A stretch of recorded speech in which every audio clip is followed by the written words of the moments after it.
Kobe Bryant, it was easy for you to kind of see, his talent. But could you kind of walk us through that workout? You stopped the workout early, then you were able to trade for him. Could you give us any insight on that workout and what you saw in Kobe? What wowed you there?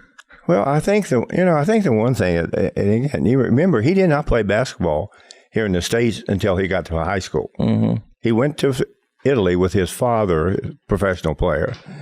And when he went over there, he was, he all of a sudden he becomes a linguist. Oh, you think he spoke at least 3 languages. Mm-hmm. And it's a different lifestyle over there, completely different. And when he came back here, all of a sudden, he had been playing against all these kids over there. Mm-hmm. And he was unbelievably skilled. His work ethic, second to none. He wasn't afraid of anything. And it was genuine. It's not verbiage. Right. I saw film on him. Eventually, Arn Tellem, who was an agent here in town, now he runs the Pistons. He was Joe, his dad, was Arn Tellem was Joe's dad's agent. Mm-hmm.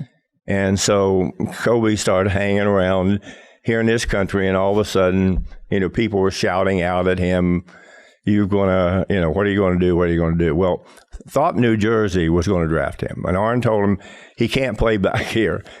Now, here's an agent's influence. And he said he can't play back here. And why can't he play back here? We don't want him to play with all this pressure around here. Mm-hmm. Gets in the draft. I offered the first pick in the draft for Vlade Divac, who was a very good center and someone you want to play with. And everyone thought there was something wrong with him. So 1 through 13, they passed on him during the draft. I talked to these people for 3 weeks. It was almost I was begging them, because the big prize in the deal, we thought we might have a chance to sign Shaquille O'Neal, never knowing that we would get him. And so when we got them, Paul, it was like a twofold message you're sending. First of all, it's about improving your team greatly, and then the financial wherewithal changed the dynamics to this franchise. And Jerry Buss, the late Jerry Buss, who was the owner of the Lakers, he had a different seating arrangement that's still in place in this league. Different prices to see different players.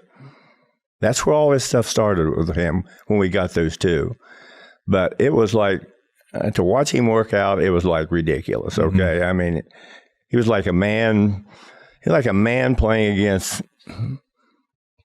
kindergarten people. That's how advanced he was. Mm-hmm. And he was versatile. He was versatile. But he was a furious, ferocious defender. That's all he did. He wanted to compete. Mm-hmm. He went down, we were going to training camp, his first training camp. You cannot sign a contract here in Los Angeles unless you're 18 years old. It has to do with the movie industry, and right. And so he couldn't even sign a contract. And he would tell me, I said, "What are you doing this week? I'm going to go play ball here." I said, "Kobe, why don't you do this indoors? Don't go out." Get a call from a trainer. He'd broken his wrist playing down at Venice Beach, so he missed training camp.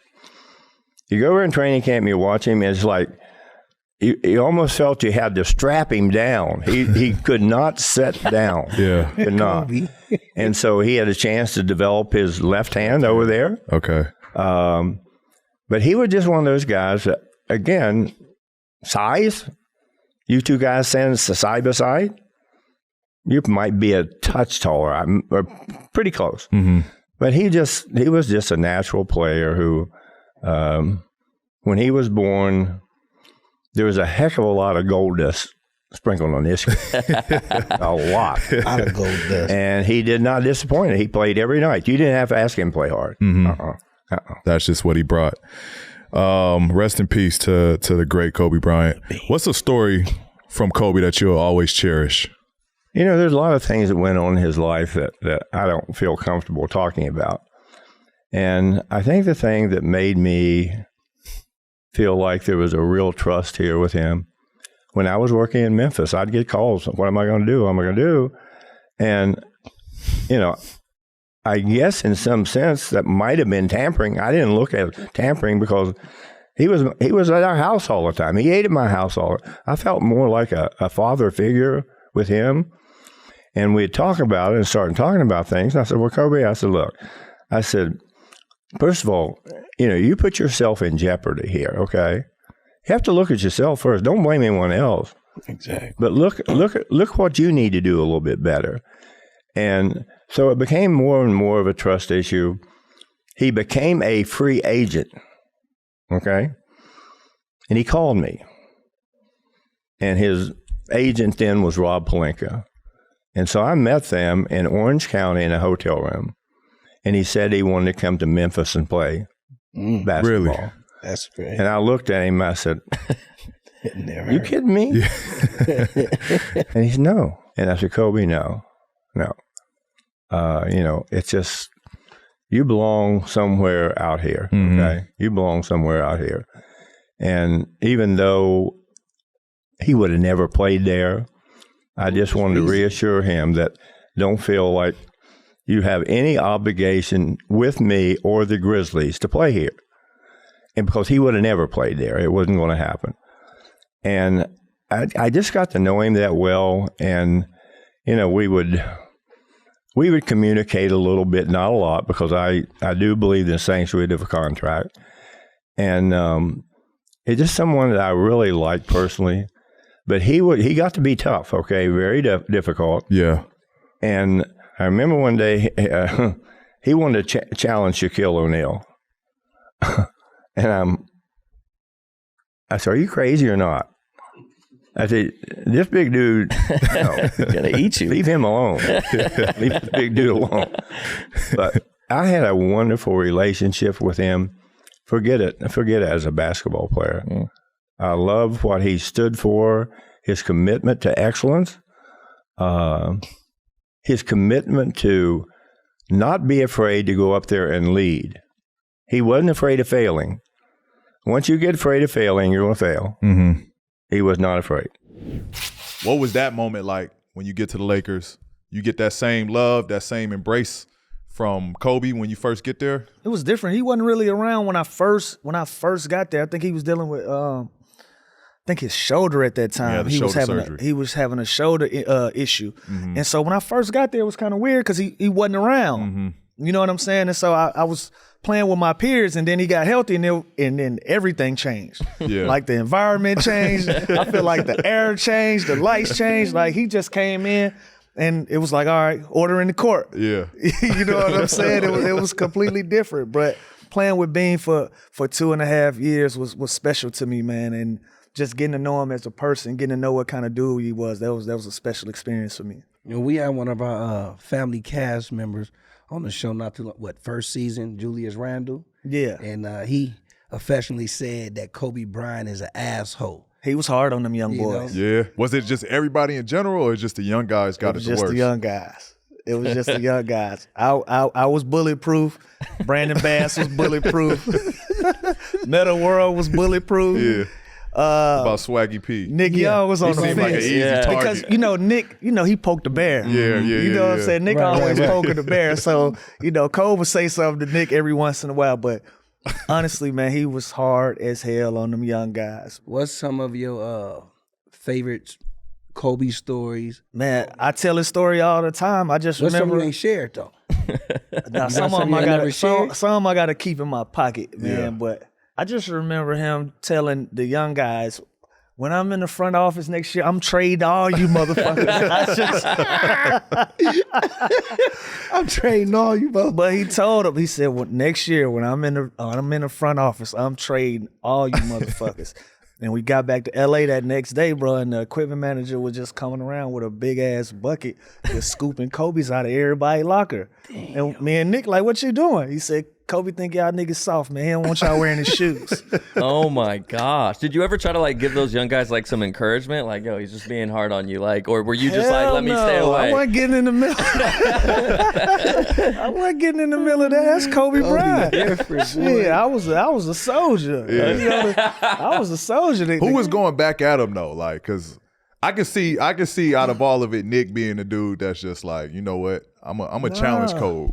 It was a weird environment because he started that season off like locked in. He was in Black Mamba mode, and I think his body was failing him. And I think he took his foot off the gas after that, and then that's when it became about the what they call it shit the retirement farewell tour. Farewell tour. Yeah, because he started. Remember, he said this publicly. They was like, "Is this a farewell tour?" He was like, "Fuck no, no." And then 10 games in, it became a ceremony, and so I just think that shifted the direction of his mindset and what he felt like he was trying to do at that point. I think he was just trying to feel the love and get celebrated and try to get out of there in one piece because his body wasn't holding up. His Achilles, his shoulder, and everything just wasn't giving him what he needed.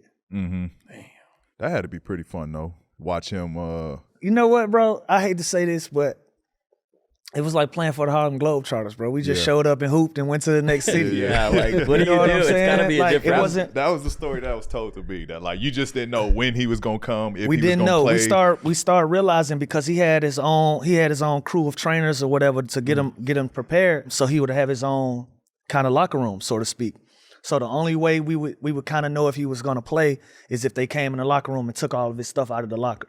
If they came in and we came in and his locker was empty, he was in the building. They putting it Elvis was in the building. That's how we knew that he'll be playing that night. Or like you just start paying attention. It's like, all right, we play LeBron twice.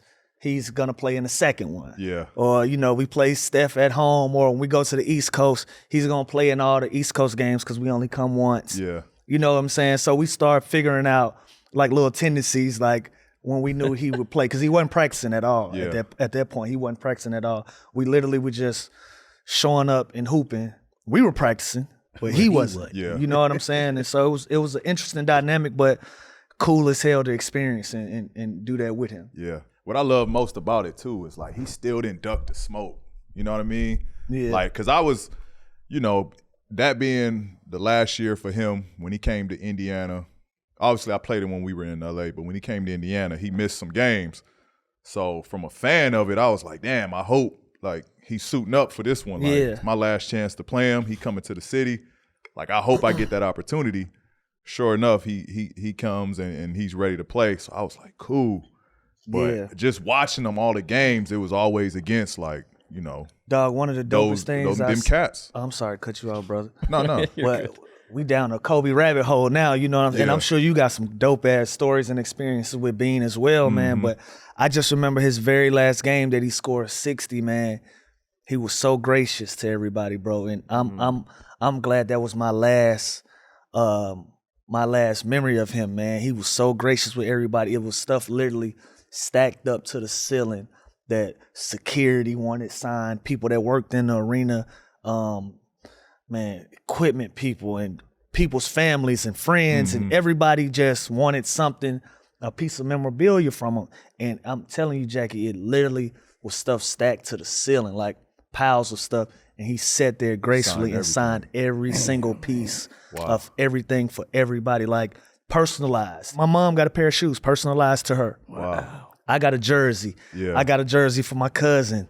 Everybody's stuff personalized. Like he really took his time and showed that appreciation. I'm glad that was the last time I seen him, bro. You gotta tell him your story, P. What? With Kobe, what he did for you when you asked him a question. It was a moment where we was playing against Portland in the playoffs, and I was having trouble. I had just had my shoulders was fucked up. Just got a shot to play in that playoff series. So I'm like, shit, I need some help. I'm getting double teamed. Like, I don't know. Like, I ain't played ball in like 2 weeks leading up to this. So I just sent Kobe a text like, yo, I'm having trouble with A, B, and C. He hit me back that next morning, a whole paragraph breakdown of like, when, this player do this, do that. When the help come, look for this. Like, it was just so in depth, like detailed out. And it's crazy. This was before the detail shit started to formulate, and he already was a step ahead of that, just breaking film down. That's fire, man. I had that type of relationship with him. I always had his number and never had the heart to text him, bro. Yeah, I just never had the heart. That's one regret I do have, because I had his just number for a minute. pouring more into that relationship. I had his number for a minute, and this was before like I got really close with him. Because I ain't gonna lie, like hearing about how intense his workout was, hear about like the times he worked out, I was always like a little like, fuck, like I don't know if like I could do it. You know what I mean? So I was always afraid to like really like, yo, low code, Like dive can I into come it, work out with you? Like type shit. And that's the biggest regret I have of not utilizing that time when I had the chance. We play cards. So we sitting at the table. He sat behind us to the right on the window. And I don't like flying. P can attest to this. I don't like flying. So I'm gonna keep me a little tequila in my bag. Keep the nerves down a little bit. I'm the guy to come to if you want a little nightcap. You know what I'm saying, to get you on home. And so, I always used to be gambling. I just feel this little rib crack every once in a while. I look down, it just be a cup. I just pull my dog a little something, and he go back to reading his book or whatever. You know what I'm saying? But I supplied Kobe with the tequila. You know what I'm saying? That's the best. Yeah. Oh man, I love that. My welcome to the league was training camp. That was one. Okay. When they're running. I'd probably say the first time Kobe cussed me out. Oh, what did he say? How did this happen? Man, Training please camp. tell- Asshole, bro. What did Was it like looking back at it? Was it an asshole move, or was it like, nah, this is him? Nah, it wasn't at all. It wasn't at all because it pushed me, bro. Because I remember it was preseason and we in the locker room, and shout out to Nick Young, bro. And he's one of my vets, so you can imagine like, Oh Lord. what I was going through. But Nick. I think maybe another teammate, maybe like Jay Hill, Jordan Hill, or I don't remember who it was. We in the locker room talking, and somebody had told me something about what Kobe had said in the media, and I was like, "Bro, Kobe say this or whatever?" And me and Nick, somebody else, we talking, and then Kobe come in, right? So Nick, bro, he like, "Hey, Kobe, Juice said that," and Kobe was like, what? Like, so we having this whole conversation. He was like, I don't even remember what he said, bro, in the convo. I just remember he ended it with, take your ass out there and shoot some jump shots with your broke ass jump shot, motherfucker. And that's how it was. And I was hurt. Yeah. I was like, this is my idol. I'm hurt. And sure enough, that's what I went out there and did. I went out there and it's exactly what I did. But like, it was crazy, man, because I was still learning how to shoot the ball. And at the end of the training camp, and like at every practice, bro, I'm like, bro, I'm putting in the work. I'm like, man, I'm gonna shoot these jumpers, whatever it was. And I started making some jumpers, and he was like, that's a little bit of hard work. That's what it is, huh? Okay. You see. So it's some tough love. you see what it is. Mm-hmm. And but in the moment, it hurt. Yeah, It's funny. Roy would tell this story to me about Kobe, Roy Hibbert. And Kobe had broke Roy's nose. It's the year, Roy was wearing a mask, and it came from an elbow from Kobe. And it was funny when he was telling me it, he asked Kobe, like, yo, Kobe, like, and when he went to Kobe, it was like a little kid, like, thinking Kobe was gonna be like, oh no, my bad, I'm sorry I did that. Like, so he like, Kobe, hey, yo, you broke my nose, man.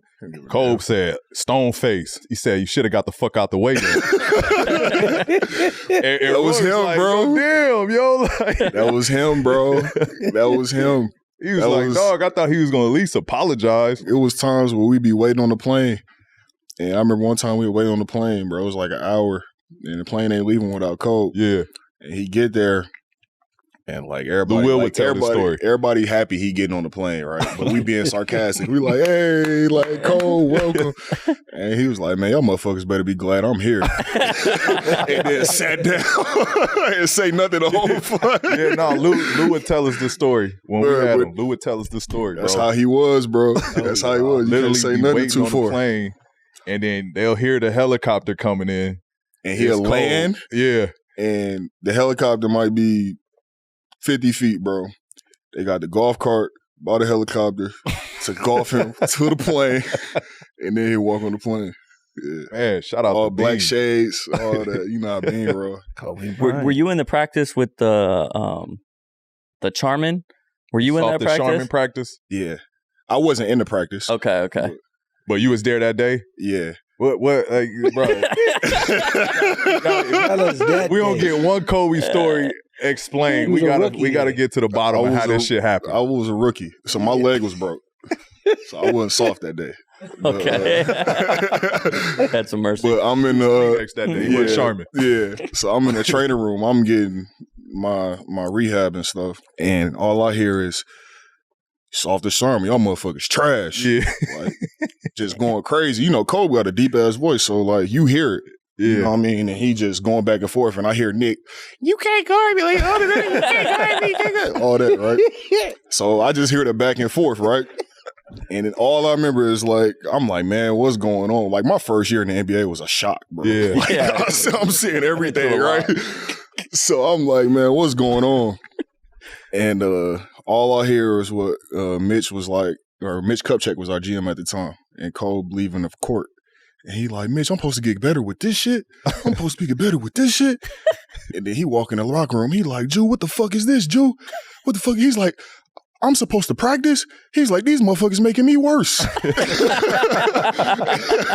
And he just walked out, bro. And I'm like, bro, damn. I'm seeing this. I'm like, damn. Yeah, like, and what then you say? everybody, Yeah, did you nobody say saying. He anything? dapped me up. I'm like, yeah, they making you worse, Cole. Yeah, they making you worse. And everybody just, slow by one. Everybody started walking to the locker room. Yeah. But yeah, that was a day for sure. Yeah. I got to play Cole when I was, my rookie year, my second year, kind of young. So I wasn't really, the Paul George that came to himself yet.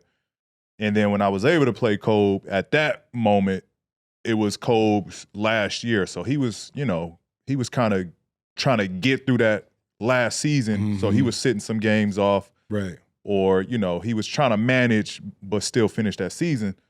So I'm in Indy. We know Lakers coming to town, but I'm tracking it. Kobe missed this game. Kobe missed that game. Get to Indiana. Kobe playing tonight. Yes.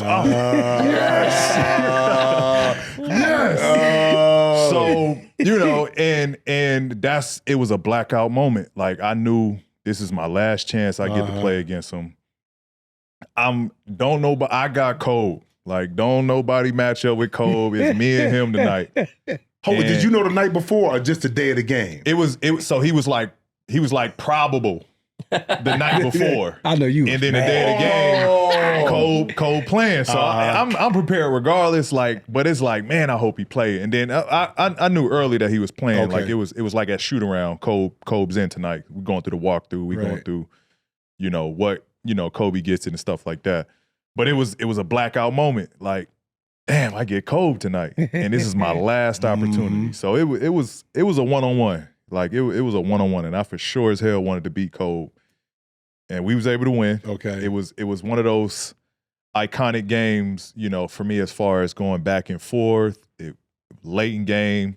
And that's when you had to guard him because he wasn't switching a lot. It wasn't like no switching, yeah. Like that, you know what I mean? Like Yep. now it's easy to switch. Back then, 90% of the time you were guarding Kobe. Yep.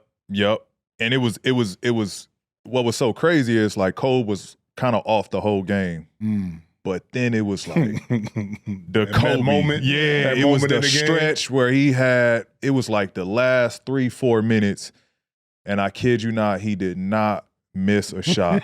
Like deep threes, contested threes, coming off pin downs, threes. It was a moment, and it was the flash of like, damn, this is I could only imagine if this was 5 years, 10 years before what this was. Because he was hitting me shit with like no dribbles. Right? Footwork, just creating space. I'm like, God damn. Yep. And then, you know how good the Lakers fans travel. Yo. So we in Indiana, it was like 50-50. So he's getting And that's bad in Indiana. That's bad in Indiana. It's like 50-50. And look, here they go. And so it was when they came to Indy. Look, P on me, too. This one. P didn't want to this stop is guard. cool. Got your ass. Easy It was work. an iconic game in LA as well. Wow. So it was actually you was cool. right there, too. Yeah. Chasing him? It was actually cool, I both used of to them. love them outfit. It was just a fun moment, man. Yeah, man. It was like I didn't get tired. There was Look at him. And look at what he At that point, you can't. You got this fresh. Okay, I see the part right You here. know what I mean? I see the Like, square. so smooth for the haircut. Yeah, but at that point, with guys like that, man, what you gonna do, man? Yeah. I mean, You live in the moment. You live in the moment. Yeah. He laughed at that situation because we were talking defensively. How to guard it? Yeah, we was going over that, and so That didn't it work. was miscommunication. It was miscommunication, which Okay. got him a little free on that, and so. And he was Cole laughing at listening to y'all. the whole conversation I'm having with These young my motherfuckers. teammate. Yeah. Stupid ass. And so It ain't gonna work. It's not gonna And so work. I'm at the line and I'm like, fuck. And so he caught me at that moment laughing about the situation. Shout out Cole, man. RP to the late beam. But you got to, be a part of that team with the Lakers in 05, 06. After, I think you were traded that year from Phoenix to the Lakers. You got a chance to be there with Cole. And actually, fun fact, you were the last person to wear 24 before Kobe switched to number 24. What's your memories playing alongside Kobe and on that Lakers team? It was short-lived. It was great because I got a chance to meet Kobe when he came here at 18 years old. Mm-hmm. So I used to come here to L.A. to work out. So he was really good friends with my guy Dougie D at the time. Mm-hmm. So he and his sisters, I got pictures right now still when Kobe was 18, when he first got to L.A. So to watch him grow, and I'm not saying I was best friends with him or anything like that, but and to finally be on the team with him was just like a surreal moment because I knew knew his makeup and why he was and why he was so maniacal in my mind to the Kobe Bryant and why he actually changed his number. He wanted to change it that year to 24, but he waited too late. You know how you gotta submit the jersey early, Yep. and it was too late, so he had to wait a year. Got it. And that's how I had it. But the interesting part about this was Kobe and I never hung out before. We knew each other. We competed. We had respect for each other, had mad respect for Kobe. But we started to hang out a little bit when I was on the team. I'm older. And I knew he liked steaks before the game. So I said, bro, let me take you to a couple spots on the road that we can go to. And we would do it a couple times. And then his security, he had 2 security guards. One of them came up to me one time and said, Kobe don't do this. I said, what do you mean? I said, I go with my teammates out. He said, Kobe don't. I said, well, I'm going out. So if he want to come, but I got a chance to sit during that short period of time and get behind not number 24, not number 8, but Kobe. And to me, that's as valuable as anything in the world. We got a lot of time to talk about just life and his philosophy and how he got to certain points. We even touched on Denver a little bit of how it affected him. Okay, we didn't go deep because that ain't none of my business. I ain't asking it. If you want to divulge it and we can talk about it, fine. But it was the mindset of going through that period of uncertainty of what was going to happen, but how he still had to be a professional, how he had to deal with his family, all of that. So to be able to, at the end of my career, cap it off by spending time with that man and getting to know him, not the basketball player. I knew who he was as a basketball player, but as an individual, to kind of watch him work, even though it was later in the year in practice, but to watch him, how he prepared for games and how he looked at things and analyzed, it was special, man.